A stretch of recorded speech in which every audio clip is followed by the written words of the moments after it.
Bharat US trade deal पर मोहर से रॉकेट हुआ बाजार। निफ्टी करीब 650 अंकों की तेजी के साथ 25,700 के पास बंद। वहीं निफ्टी बैंक भी 1300 अंकों के उछाल के साथ 60,000 के पास बंद। आज सभी सेक्टोरल इंडेक्स में हुआ हरे निशान में कारोबार।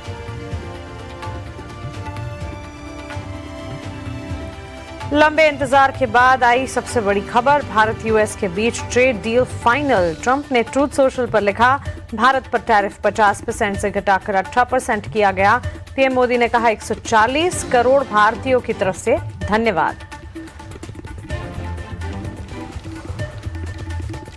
Bharat America trade deal final होने से टेक्सटाइल शेयरों का जोश high. KPR mills, Gokuldas export और अरविंद लिमिटेड में 15 से 20% का उछाल। वर्धमान और वेल्सपन भी करीब 7 से 12% दौड़े। ट्रेड डील से ऑटो कंपोनेंट कंपनियों की बड़ी राहत। भारत फोर्ज, सोना बीएलडब्ल्यू और मदरसन 5 से 6% दौड़े। वहीं मारुति, एमएनएम, आयशर मोटर और टीवीएस मोटर में भी 2 से 4% की तेजी।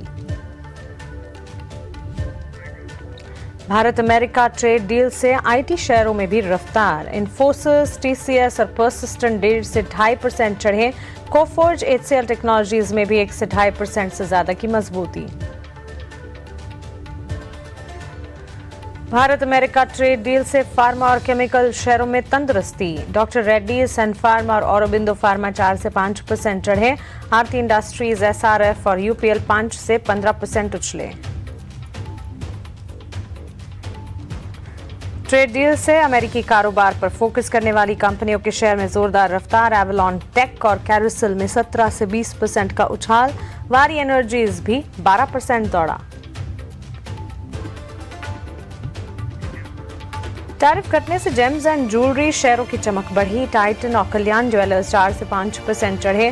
राजेश एक्सपोर्ट के स्टॉक प्राइस में भी बढ़त के साथ कामकाज। एचडी बजट में प्रायोरिटी सेक्टर लेंडिंग को बढ़ावा मिलने और ब्रोकरेज की बुलिश रिपोर्ट से बैंकिंग शेयरों में जोरदार तेजी। आईसीआईसीआई बैंक 3% मजबूत। Bank of India, bank of Maharashtra, Indian bank और सिटी यूनियन बैंक भी मजबूत। और निफ्टी में कल ट्रेंड और बजाज फिनसर्व जारी करेंगे दिसंबर तिमाही के नतीजे। ट्रेंड की आय में 18% बढ़ोतरी का अनुमान। अन्य कंपनियों में इमामी, बजाज होल्डिंग और एनएचपीसी के नतीजों पर रहेगी नजर।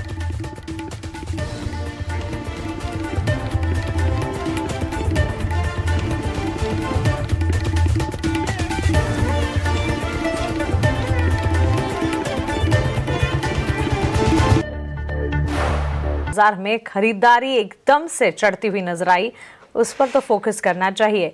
ट्रेड डील अनाउंसमेंट और इंडिया यूएस के बीच जो बेहतरी के संकेत आते हुए दिखे, उसके ठीक बाद हमने देखा वन साइड अप मूव हमने मंगलवार के दिन यानी कि 3 फरवरी के दिन भारतीय बाजार में देखा। इवेंचुअल इम्पैक्ट ऑफ कोर्स ये इंडिया और यूएस के बीच ट्रेड डील की जो अनाउंसमेंट होती हुई दिखी, लंबा इंतजार था, उसके बाद ये बड़ी खबर आती हुई दिखी।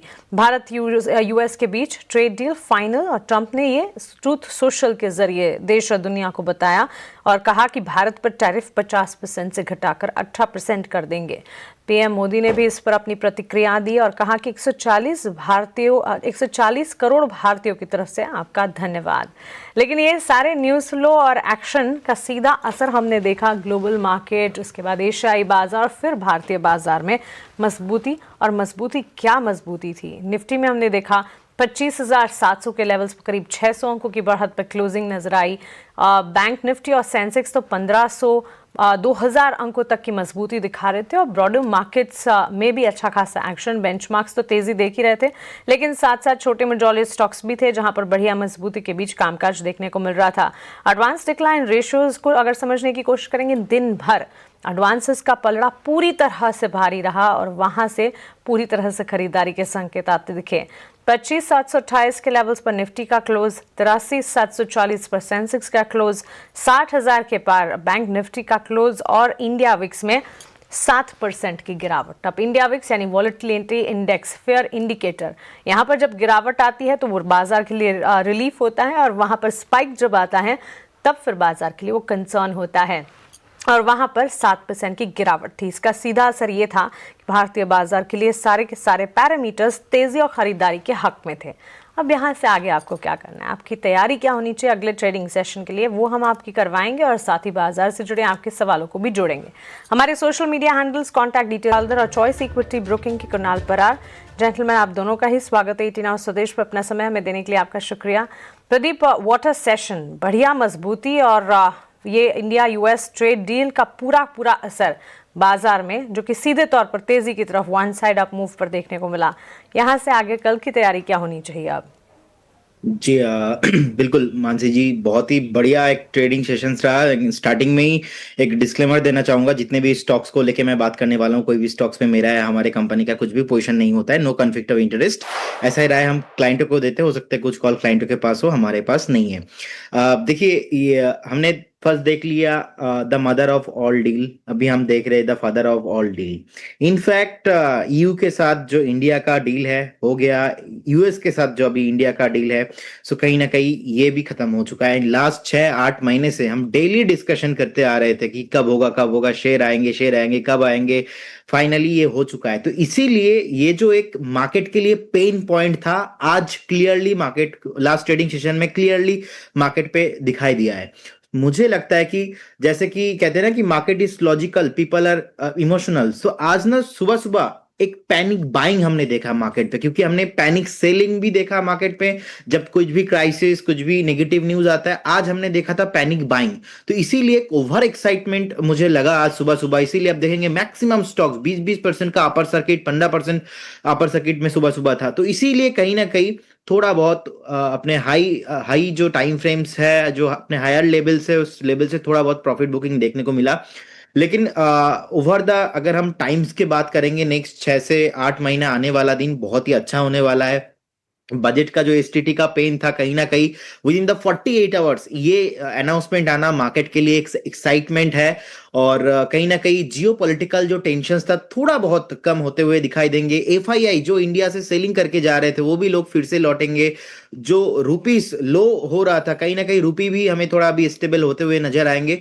मैं बहुत ही पॉजिटिवली देख रहा हूं। मुझे लगता है कि कहीं ना कहीं निफ्टी में ऑल टाइम हाई हमें नेक्स्ट 2-3 महीना मैक्सिमम, मतलब आज ही तो लगने वाला था, लेकिन कहीं ना कहीं वो जो पैनिक बाइंग था इस वजह से थोड़ा बहुत नीचे आया। और ये मैं पॉजिटिवली देख रहा हूं, क्योंकि यही होना चाहिए। उतना एक्साइटमेंट पे अगर ऊपर भी चला गया होता तो कहीं ना कहीं फिर से नीचे आना ही होता। कि थोड़ा बहुत जो प्रॉफिट बुकिंग आया है ऊपर से, ये सस्टेनेबल मूव है और इकोनॉमी के लिए, मार्केट के लिए, ग्रोथ पर्सपेक्टिव से ये सही है। मुझे लगता है कि जब तक 25,500 को निफ्टी होल्ड कर रहा है, कुछ भी प्रॉब्लम नहीं है, बिल्कुल हम बने रह सकते। अगेन हमें 25,950, 26,000 के ऊपर निफ्टी आते हुए दिखाई देंगे। एंड बैंक निफ्टी भी 60,250 इसके ऊपर सस्टेन होने में नेक्स्ट ट्रेडिंग सेशन में मुझे लगता है कि अगेन 60,850, 61,000 तक जाने के लिए रेडी हो सकता है। तो बहुत ही पॉजिटिवली मैं देख रहा हूँ। पॉजिटिव कन्विक्शन आता हुआ। कुणाल, आप कैसे देख रहे हैं मार्केट्स को यहाँ से अगले ट्रेडिंग सेशन के लिए? आपके हिसाब से स्ट्रेटजी, रणनीति क्या होनी चाहिए? वेल, हाई वॉलेटिलिटी हमें देखने को मिली है बजट के दिन। एंड बजट के 2 दिन के बाद, यानी पिछले 4 दिन वाज लाइक हाईली वॉलेटाइल, जहां निफ्टी ने 24,570 का लो बनाया। आज उसे निफ्टी ने देखिए ऊपरी लेवल पे 26,340 तक की भी हाई बनाया, यानी तकरीबन 1700-1800 पॉइंट की मोमेंटम हमें पिछले 4 दिन में निफ्टी में देखने को मिली। अब रणनीति यही रहेगी कि अगर कोई भी गिरावट आती है up to the level of 25,600, जो आज हमें 640 तक देखने को मिली, तो वहां पे एक बार खरीदारी करके ही चलने की सलाह रहेगी 25,450 के एसएल के साथ। मुझे लग रहा है कि आने वाले दिनों में वापस 26,000 का लेवल क्रॉस कर सकती है, और 26,000 अगर इस बार क्रॉस होता है तो भाई नया हाई भी बना सकती है निफ्टी। सो व्यू ओवरऑल पॉजिटिव साइड का ये। कोई भी गिरावट आती है, गिरावट पे ही खरीदारी करके चलने की सलाह रहेगी। गिरावट में खरीदारी के मौके ढूंढे जाएं, ये सलाह हमारी दोनों ही एक्सपर्ट्स हमें दे रहे हैं। इस बीच सवाल जो आपका सिलसिला शुरू कर देते हैं और पहला सवाल देख लेते हैं। संजय मेहता का है पहला सवाल टाटा स्टील पर। 1,000 शेयर्स टाटा स्टील के इन्होंने खरीद रखे हैं। 196 अपने एंट्री लेवल बता रहे हैं। कुणाल, आपसे ही जानना चाहेंगे टाटा स्टील के लास्ट ट्रेडिंग प्राइस की अगर बात करें, 193 के लेवल्स पर टाटा स्टील क्लोज हुआ है। 196 उन्हीं लेवल्स के आसपास इन्होंने खरीदारी कर रखी है। हालांकि 1,000 शेयर्स है, 3 रुपए नीचे हैं। तो इस वजह से ऑलमोस्ट 3,000 तक का नुकसान भी ये झेल रहे होंगे। लेकिन आपकी राय क्या होगी? टाटा स्टील पर करीब 2.5% की बढ़त पर ये स्टॉक ट्रेड कर रहा था। हाईली वॉलेटाइल काउंटर रह चुका है पिछले 4-5 ट्रेडिंग सत्र से। 193 के अराउंड का स्टॉक का क्लोजिंग है। मैं कहूंगा एक बार होल्ड करके चलिए, 188 का एक एसएल मेंटेन करना होगा। अगर 188 के नीचे अगर क्लोजिंग आता है तो फिर यहां से एक बार एग्जिट करें, क्योंकि 188 के बाद ये स्टॉक कहीं ना कहीं नीचे 177 से लेकर 165 तक के भी लेवल दिखा सकता है। ओवरऑल व्यू फिलहाल होल्ड करके चलने का ही है 188 के क्लोजिंग बेसिस के एसएल के साथ। ठीक है, तो टाटा स्टील पर ये टेक फिलहाल मिलता हुआ। रेलवे काउंटर्स वैसे काफी हद तक फोकस रेडार पर रहे। प्रदीप, अगला सवाल सत्यवीर मेहता का है। ये इनका सवाल IRFC पर है। 500 शेयर्स IRFC के इन्होंने खरीदे हैं और अपने एंट्री लेवल 124 125 के बता रहे हैं।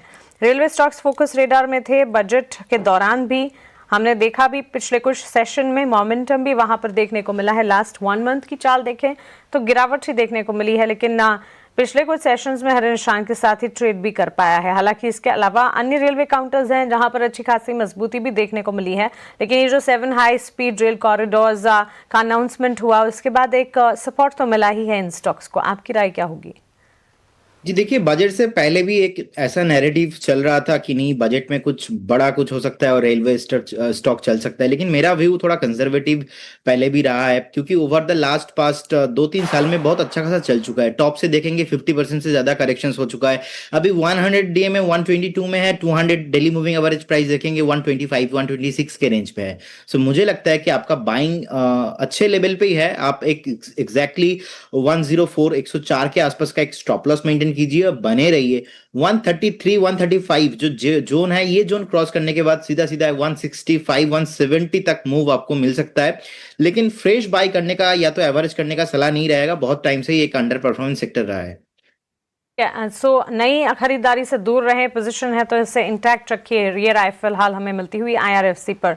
बद्रीनाथ जी का सवाल है अगला। Kunal, Tata Motors passenger vehicles 60 shares इन्होंने खरीद रखे हैं। टाटा मोटर्स PV के अपने एंट्री लेवल 411 412 के बता रहे हैं। लास्ट क्लोज हमने देखा करीब 3% की बढ़त थी।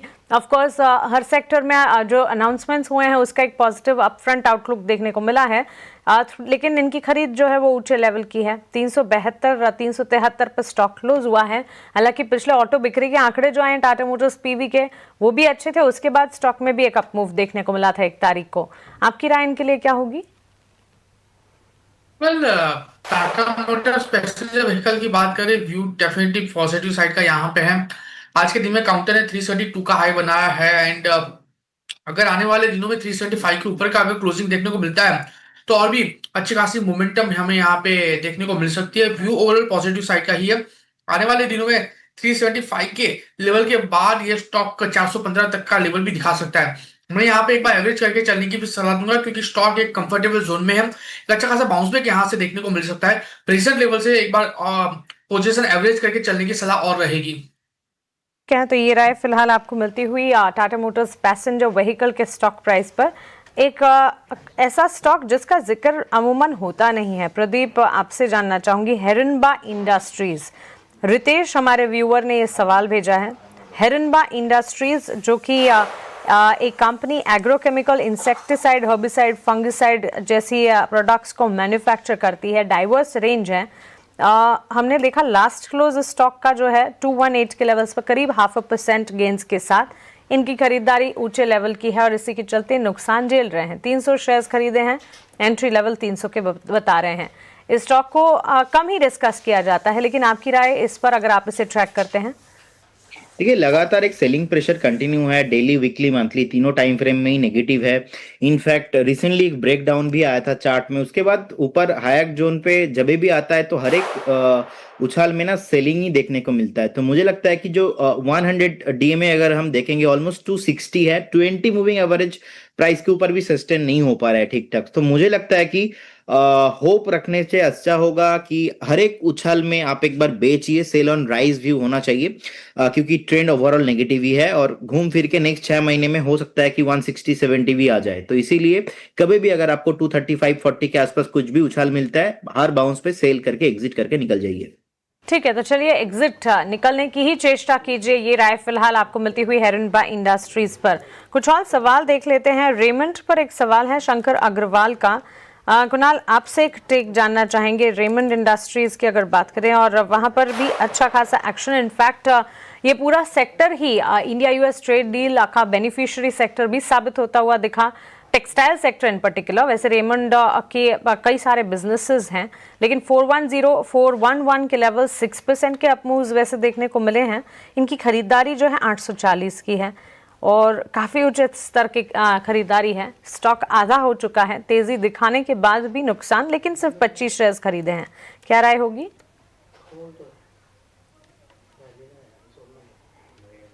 Please unmute yourself Kunal. Sorry, yes, 840 के अराउंड की उनकी खरीदारी है और रेमंड फिलहाल जो चल रहा है वो 410 के अराउंड चल रहा है। मुझे लगा है डीमर्ज होने के बाद स्टॉक ने जो हाई बनाया था वो था 783, तो आई थिंक उनको ये बेनिफिट भी मिला होगा रेमंड रियल एस्टेट का, तो वो भी स्टॉक उनके पास होने चाहिए। व्यू फिलहाल ये स्टॉक को लेकर पॉजिटिव साइड का है टाइमिंग के लिए, इसको आप होल्ड करके चले और अगर पॉसिबल है तो यहाँ पे आप 360 के एसएल के साथ एक बार एवरेज करके भी जा सकते हो। नाउ यहाँ पे टारगेट की बात कर रहे हैं तो 465 का पहला टारगेट है और 465 जैसे ही ब्रेक होगा 650 तक के भी लेवल आपको टेक्निकली देखने को मिल सकते हैं। तो रेमंड फिलहाल एक अच्छे खासे लेवल पे ट्रेड कर रहा है, पोजीशन को होल्ड करके चलने की सलाह रहेगी। ठीक है, पोजीशन को इंटैक्ट रखिए। राय फिलहाल रेमंड लिमिटेड पर आपको मिल गई है। और एक और सवाल, वैसे फूड डिलीवरी स्पेस जो है इन दिनों फोकस रेडार पर आ नहीं पा रहा प्रदीप। हमने देखा था न्यू ईयर के दौरान भी ये प्लेटफॉर्म चार्जेस को लेकर जो खबरें आई थी उसके ठीक बाद भी स्टॉक्स में डाउन ट्रेंड्स थे। एक व्यूअर का सवाल स्विगी पर है। 235 शेयर्स 312 के लेवल्स पर इन्होंने खरीदे हैं। उन्हीं लेवल्स के आसपास लास्ट क्लोज 4% की बढ़त पर हुआ है। लेकिन Swiggy Eternal food delivery space पर आपका टेक क्या है?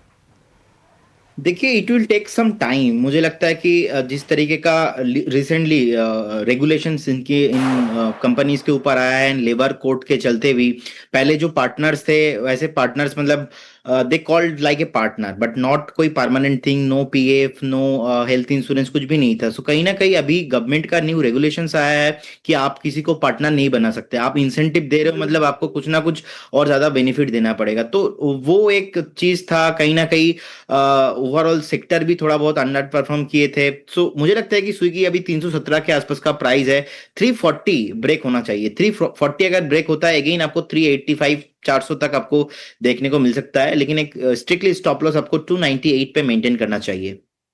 तो चलिए, ये राय फिलहाल हमें मिलती हुई food delivery space and in particular Swiggy के लिए। क्विकली आगे बढ़ते हैं और रुक करते हैं हमारे अगले सेगमेंट वैल्यू इन्वेस्टमेंट पिक का। पक्का वीआईपी शेयर भी हम जानना चाहेंगे। प्रदीप का हमारे लिस्ट में आ चुका है। प्रदीप, आप एक बार बता सकते हैं आपके वीआईपी शेयर, उसके बाद कुणाल से भी उनके शेयर्स जानेंगे। जी देखिए, मुझे लगता है कि जेके टायर बाय करना चाहिए। एंड जेके टायर में एक ब्रेकआउट आया है बहुत टाइम बाद, डेली, वीकली एंड मंथली तीनों टाइम फ्रेम में एक ब्रेकआउट आया है। करेंट जोन से बाय करने का सलाह रहेगा।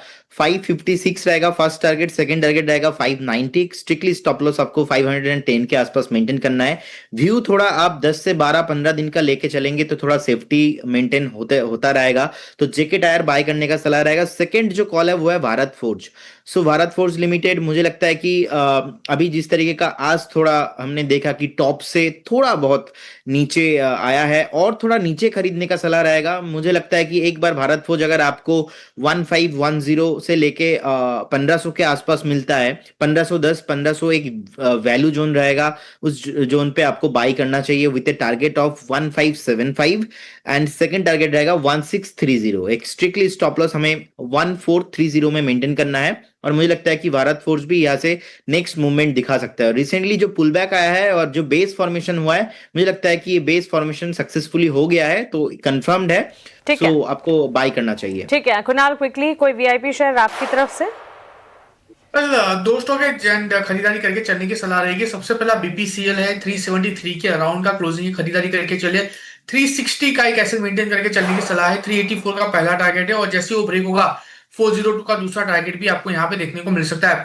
और दूसरा जो है वो डीमार्ट है, खरीदारी करके चलिए। 3776 के अराउंड का क्लोजिंग है। 3680 के अराउंड का एसएल है।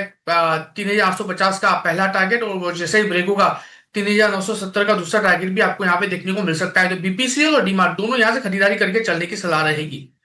ओके, शुक्रिया प्रदीप कुणाल हमारे साथ जुड़ने के लिए, सवालों के जवाब देने के लिए, हमारे व्यूअर्स की कल की तैयारी करवाने के लिए। और इसी के साथ इस खास पेशकश को हम यहीं समेटने जा रहे हैं।